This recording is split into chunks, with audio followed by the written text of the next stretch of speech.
going on, everybody? Welcome to the Monkey Knife Fight Show here at Awesemo.com. I am Eric Lindquist. I will be hosting Greg Ehrenberg. Sitting alongside me here is going to be telling you all the goodies here, what plays he prefers for this MLB slate here on Monkey Knife Fight today. But first of all, Greg, how you doing, my dude? Not too bad. This is going to be my second of three shows today. Also talking about baseball, so a lot of times talking about the same slate, same players. I think I'm doing live before lock with you tonight, right? You are, yeah. We've got live before lock. I've got PGA live before lock directly after it, so it's nice to jump back and forth between sports. But I mean, I've seen you on NBA live before locks, MLB. You're kind of a little bit of everywhere. Just those two.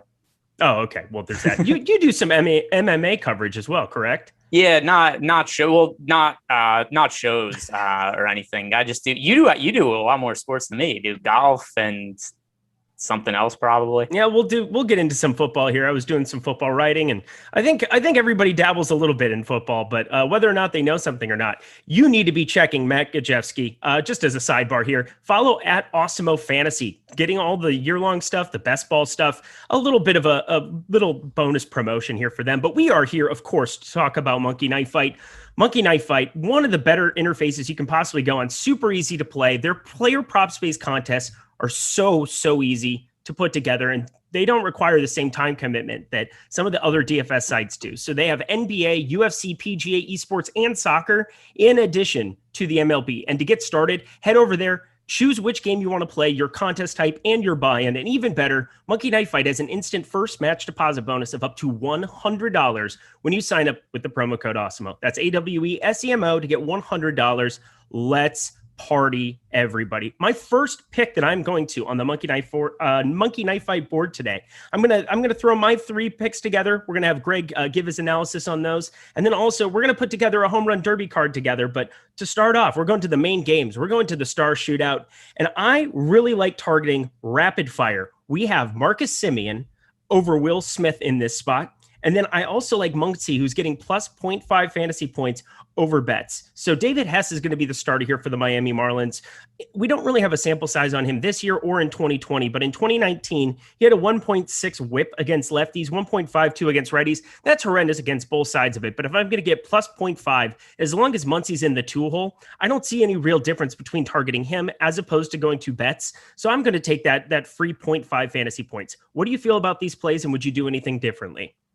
No, so I mean, talking about Mookie Betts versus Max Muncy, it's been a pretty disappointing season for Mookie, who is, one of the favorites to an NL MVP coming into the season. And it's not like he's been bad or anything like that, but relative to what we'd expect from Mookie Betts, he's at 126 WRC plus. That's, well below what he's been the last few years, where in 2018, when he won MVP, he had 185 WRC plus. The year after that, 135 WRC plus. Last year, 149.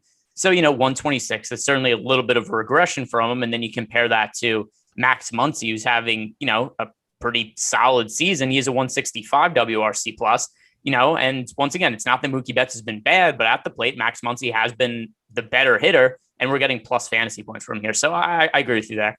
And the Marcus Semien side of it, looking at this, Will Smith going to be probably in the 5 hole here for the Dodgers. That's kind of where he's routinely been placed. He might not even be catching. You never know with Austin Barnes kind of swapping in there at times, but it is most likely going to be Will Smith there in an NL ballpark where, you wouldn't be able to DH Will Smith or anything like that if they were on the road in an AL park. But I feel pretty confident going to Marcus Semien in his spot. We're going to talk, I think, a little bit more about the Blue Jays. By far, the most popular team on other DFS sites tonight around the industry. But fortunately, on Monkey Knife Fight, you don't ever have to have any of those concerns. And considering I'm getting plus 0.5 fantasy points, there is no way that I would be playing Will Smith in this spot. Yeah, and I mean, Marcus Semien's not only is he having a really strong year, but he's facing Matt Harvey tonight. And, what else really needs to be said other than that? He's facing Matt Harvey and, really favorable hitting environment. And Marcus Semien for the year, 137 WRC plus. You were pointing out before we started the show, 21 home runs for Semien this year. So he's on pace to hit a career high in home runs by, a pretty wide margin. 2 years ago, he hit 33. That was his career high. He's on pace for about 40 this year. So, all that in mind, Semien, great spot against Harvey. Basically anywhere we could take players against Matt Harvey on today's slate, I want to be in on it. In terms of traditional DFS sites, ownership is going to be a little bit of concern, but we don't have to worry about that here. Yeah, don't get me wrong. The Blue Jays are a fantastic offense, but definitely playing in Florida to start off your season, now playing in a AAA ballpark with short confines. They're in Buffalo here at the moment, definitely boosting the numbers. But Marcus Semien has just been revelatory, and we'll dig more into the Blue Jays later. But as you were talking about, Matt Harvey, a guy we want to be targeting with a 504 X slugging, only a 16.8% K percentage, not missing bats. Not that Toronto strikes out whatsoever, 21.7% strikeout percentage on the season. That's second best in baseball against the right-handed side, right-handed pitchers in general. So I really, really like Blue Jays, really like Marcus Semien. This is one of my favorite plays on the board. Next, let's talk some pitchers. So staying there in the main games, staying with the Star Shootout as well, we have a more or less. Now, Zach Wheeler, there are some weather concerns that exist in Chicago. I don't really care. I'm going to be taking more than the 7.5 strikeouts. Seems like a big number, but as you're going across looking at the Chicago Cubs, they strike out at the highest clip against right-handed batting in all of baseball, 26.9%. Looking down the line at everything that Zach Wheeler is capable of doing here, he does everything, like just about every single thing you want out of a pitcher routinely well. And specifically, when we're looking at K's, we're looking at the wind blowing in here. We're going to see him face a lot of batters because I think he can work deep into this game. But on the season, just an elite 31.3% K percentage against, again, a team that just strikes out a bunch. Really like going that direction. Do you agree with it?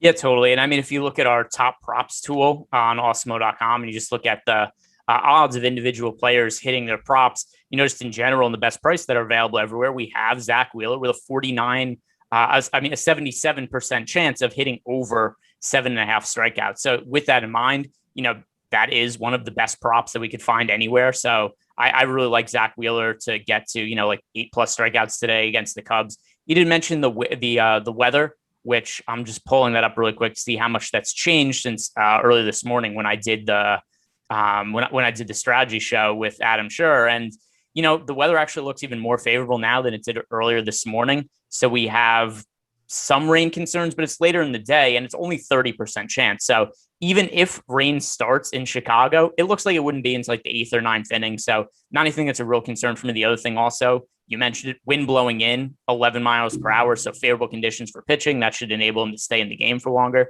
So more than 7.5 strikeouts for Zach Wheeler. That looks like one of my favorite overall plays for really any pitcher, or any sort of more or less anywhere. So now considering we're getting 3.6x our money, this is a closer to a 50-50. And I was trying to find a little bit of close, like which direction I want to go with Luis Garcia.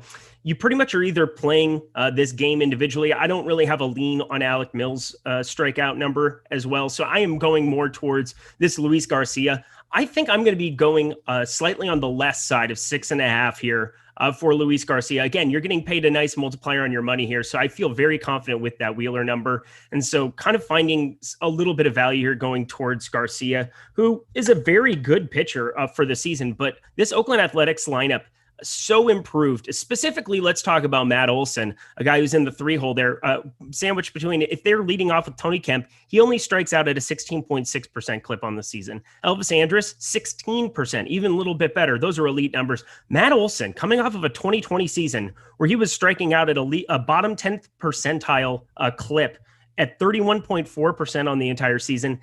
All the way down, he's improved to 16.3% K percentage on the season. That's your 1-2-3 hitter. They're going to be seeing him twice, maybe 3 times in this lineup. There are not many Ks that exist with the rest of this team. So I think 6.5 might be a large number. Luis Garcia, 27.4% K percentage on the season. Not smiting that whatsoever, but I think the Oakland Athletics lineup is not only potent, but I think at the top end of it, they just don't strike out enough. Do you like more or less than 6.5 here for Luis Garcia? I think it's a pretty fair number. I don't really have a strong lean. Last game, he only had 5 strikeouts, but once again, that was a game he just struggled against Baltimore. That happens sometimes. Any individual player could have an off night, but if you look at Luis Garcia's numbers for the year, you mentioned he's a really high strikeout rate, 27%. And the other thing to consider too is earlier in the year, if you're just looking at the aggregate total, the strikeout numbers, they look low, except he was also on a pitch count earlier in the year. And that's not something that's generally been a concern as of late. So last start, he went 4 innings, but it was because he struggled. The games before that, 6 innings, 7 innings. He did have a game there 4 1/3 innings, but before that, 6 innings, 7 innings, 6 innings. So for the most part, we're getting 6+ innings out of Luis Garcia. He has 90 strikeouts for the year and 80 innings, so more than a strikeout per inning. If I had to pick a side, I'd actually go towards the over, but I think it's pretty fair. Yeah, I'm probably going to just be shying on the side of it. I was trying to find a little bit of a narrative and a lean there. The Alex Mills one, we can take a look at that here for a second as well, as I peruse on over to that section of it and see if there's a little bit more advantageous number there, because I definitely want to be taking advantage of more than 7.5 strikeouts. So Alec Mills is at 3.5 here right now. In the MLB player props tool that we have at Awesemo right now, he is not listed here. 3.5 is a pretty low number. I got to be thinking that, he's been a serviceable pitcher over the course of this season. 4.85 ERA, not great. 1.45 whip, not great either. He had 9 strikeouts against Cincinnati last time out, up to 92 pitches, which is a gigantic jump for him, coming from a high of 77 pitches on the season. Maybe he can get extended a little bit further into this game, and maybe that 3.5 is something we can take advantage of. What do you think about that, considering Alec Mills on the season, only an 18.6% K percentage? Is 3.5 a number that maybe looks a little bit more advantageous here for Alec Mills than going to Luis Garcia? Yeah, I don't mind the over 3.5. Not that I have all that much confidence in it, because like you said, 18.6% K rate for Mills on the year. And that's one of the reasons why, I'm not rostering him today on traditional DFS sites. But the key here is, at least in terms of the total stats, you only need to get 4 or 5. And also the pitches. If you look at his pitch count for the year, he's generally a guy who hasn't worked deep into games, but they've slowly built him up. So over the last handful of starts, Mills went from 24 pitches to 57, 77 down to 69, and then 92 last time out. I don't know that he gets to 90 plus again, except just the fact that he might throw enough pitches to make it through, 5 innings. That could be enough for him to get to four strikeouts. So that might be a better spot with all the favorable pitching conditions that exist, coming off of 2 days where it was the complete opposite there in Wrigley Field. Maybe going to him as opposed to Luis Garcia is the advantageous way to go. This is why we have Greg Ehrenberg out here, and this is why we pay him the semi-big bucks here at Awesemo, because he definitely has us covered. Let's do a little fun thing I like to call, let's put together a home run derby card together. That's a really long name for a segment, but that's what we're going to do. We're going to be playing the home run derby. Oh, don't shake your head, Tyler. We're having fun here. We're going to put together the home run derby, going to the star shootout. So whatever the main games that are available on that 7:05 Eastern time start time, we've got Baltimore, Toronto, Miami, Dodgers, the Cubs and Phillies, Houston and Oakland. And I think there's really only 2 favorable hitting environments that are going to want to be picking hitters from: Baltimore, Toronto. I think Houston and Oakland is probably an all right spot. There's enough power bats on both sides of it, given not going to be the easiest spot for considering they're facing Sean Manaea and Luis Garcia. I think I would be inclined to take some Houston bats, but let's pick out some Toronto and Baltimore bats, because I think that that's really where the value lies. Again, traditional DFS sites, we have to be worrying about ownership. We can't just play the best plays, but considering Vlad Guerrero Jr. is available here, we don't have to worry about ownership. We're just trying to pick the most likely guys to homer. Vlad Jr., an easy addition to the start of our card. Would you agree? 100%. It's once again, it's a matchup against Matt Harvey. So we can't pick 3 Blue Jays just because those are the rules. The restrictions are that we have to take players from at least 2 different teams. However, right, Matt Harvey, all the home runs he gives up, I think that there's a pretty good chance he gives up at least 1, probably a good chance he gives up more than 1. So with that in mind, Matt Harvey is somebody who I think we want to be able to try to, load up some Orioles, some Blue Jays against him. Matt Harvey has given up, what is his home run to fly ball rate this year? I'm just assuming it's high. I'm not going to give him the benefit of the doubt, but it is above average, 13.8% home run to fly ball rate. Last year was 37.5%, which is impossibly high, but still a guy who's going to be giving up a lot of hard contact, a lot of home runs. His numbers for the year: 7.34 ERA, 5.82 expected ERA. So for sure, I want to pick 2 Blue Jays here and then find somewhere else to build it in. But yeah, I think without a doubt, everybody should be starting this card with Vlad.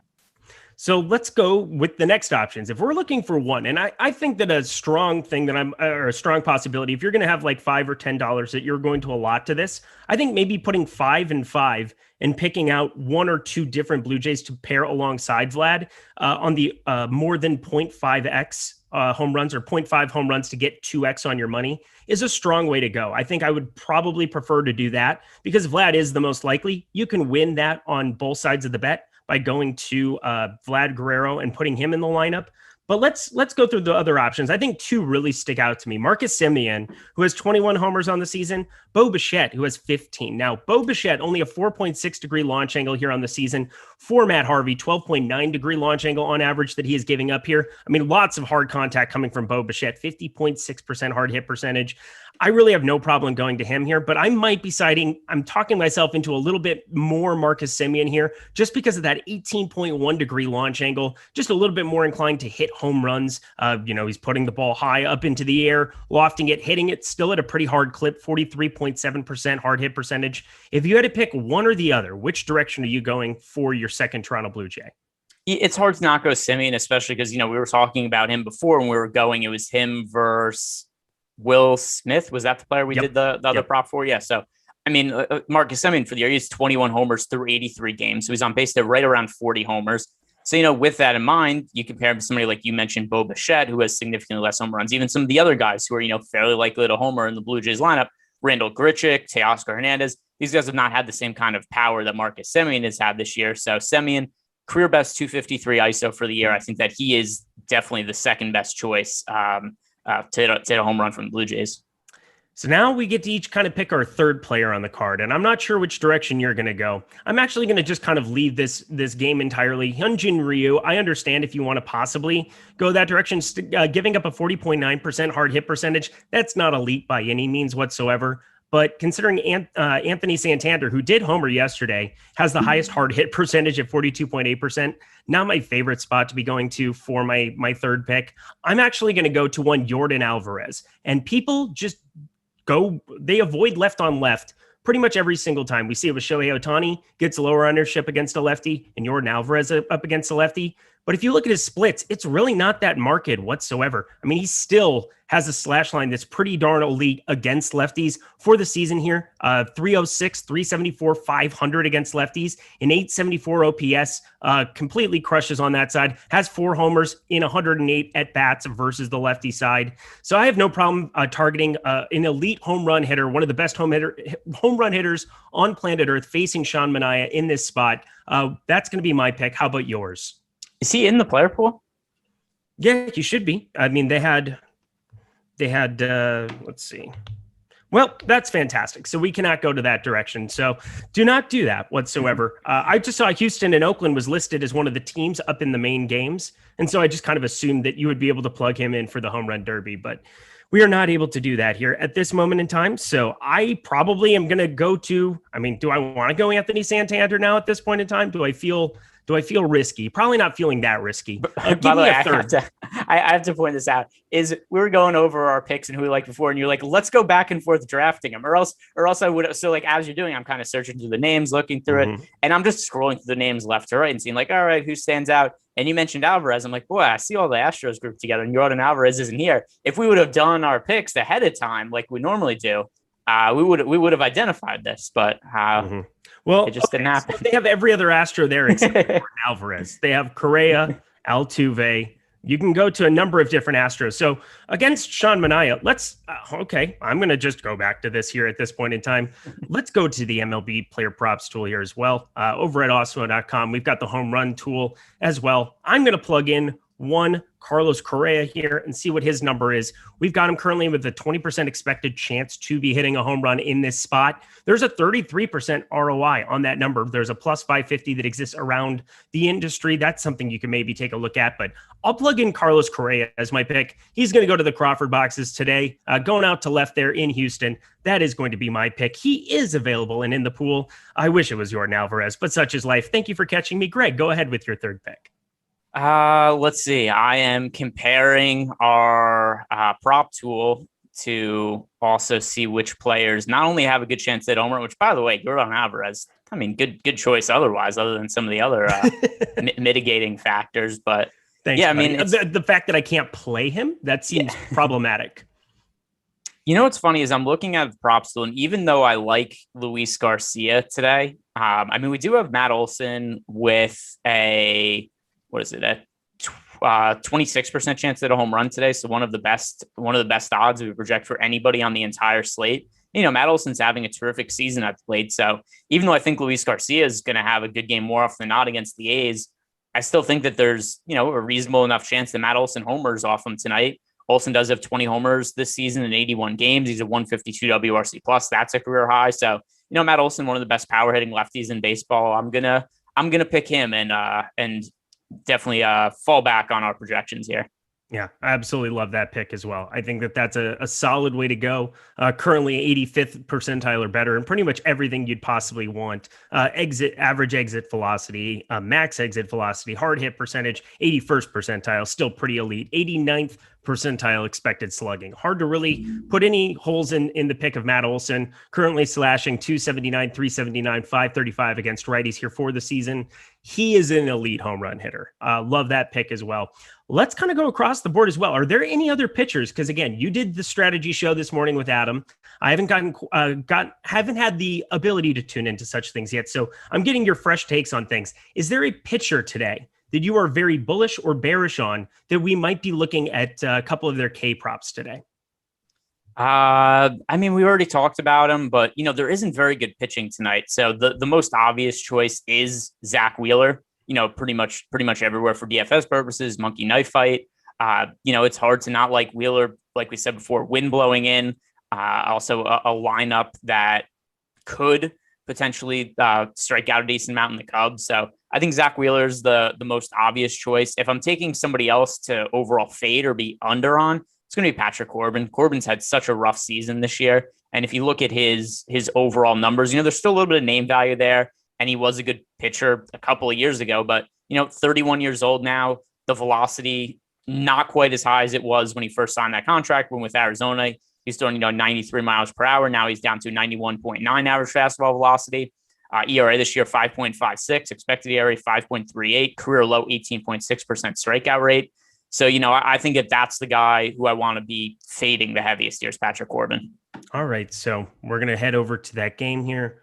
We've got. Who are they facing here? The Padres tonight, correct? So we've got Chris Paddock on the other side. So we've got 4.5 strikeouts that exist there for Corbin for the season against left-handed pitching. I mean, the Padres, we know the kind of potency that they have up and down that entire lineup, but I will say they're much, much improved in the strikeout department as well. 22.6% K percentage against lefties. That's more middle of the road for a team that used to strike out in previous seasons at a much, much higher clip against both sides of it. Definitely think the less than 4.5 is a nice side for it there. What about Chris Paddock? What do we do with him? Because 5.5 is a much larger number than I was expecting for him. Talk about a rough season. Not a guy that's really lived up to the hype that was kind of put in front of him as one of the top prospects coming up from the San Diego organization. I don't really have a crazy problem with him. I mean, a 24.4% K percentage is fine, but man, he's given up 40% hard hit percentage, 441 expected slugging. Not my favorite pitcher on the board. I'm probably less than 5.5 there too. How about you? Yeah, it seems like a pretty efficient number. I will say this, though, at least in terms of traditional DFS sites earlier today, when Adam and I were looking at the projections, he was projected for like 30% ownership on the night slate. Then you go to Monkey Knife Fight and you see him, with a 5.5 more or less strikeout prop here. And when we're kind of waffling, do we want to be more or less 5.5? And you consider he's 30% owned in contests tonight. I think that's a pretty good indication that maybe we don't feel very confident Chris Paddock is play, especially considering that he's fairly expensive tonight. So Chris Paddock, I don't know that I have a strong lean here. If I had to take a side, I'd probably go slightly over, but luckily we don't have to. There's other players we could look at. All right. Well, that seems like a fair way to go for it. I think for 3X you're buying though. I wouldn't mind be going on the left side for Paddock and for Corbin. Kind of going up and down. Obviously, they don't have Kyle Schwarber, who has been just annihilating the baseball. He's going to be out here for a while. That's sad times. That'll definitely take away a little bit of the appeal of going to or of basically saying like flat out that Chris Paddock can't get to this number here. So maybe 5.5 is more efficient than what I was leading on beforehand, but still like the left side of it here. Is there anything else you want to cover? I think Monkey Knife Fight, we've kind of covered the basics. One, target Toronto Blue Jays bats at every single turn that you possibly can, especially in head-to-heads versus players like Will Smith in some of these other spots. And two, play as many Zach Wheeler props as you possibly can on the over of 7.5. Anything else stick out to you? No, I think, the key is really going to be the Toronto Blue Jays tonight. That's going to be the key for everything. It's just going to be also in terms of traditional DFS sites, something that we'll be talking about on Live Before Lock today. And also, all the more reason that people should subscribe to our YouTube channel is it's just going to be what percentage of Blue Jays are we going to want to play tonight. So little tease for tonight. That's something that we're definitely going to be talking about ad nauseum. And again, at Monkey Knife Fight, you don't have to worry about ownership concerns. That is none of our concerns whatsoever. We get to roster the best plays, definitely playing Vlad Guerrero Jr. in any home run format whatsoever, in any fantasy format that he possibly can. Again, this is the Monkey Knife Fight Show. Thank you so much for tuning in. Use that promo code $100. Use the promo code Awesemo for the free $100 first match deposit bonus on the way out of here. He's Greg. I'm Eric. Have a great rest of your day.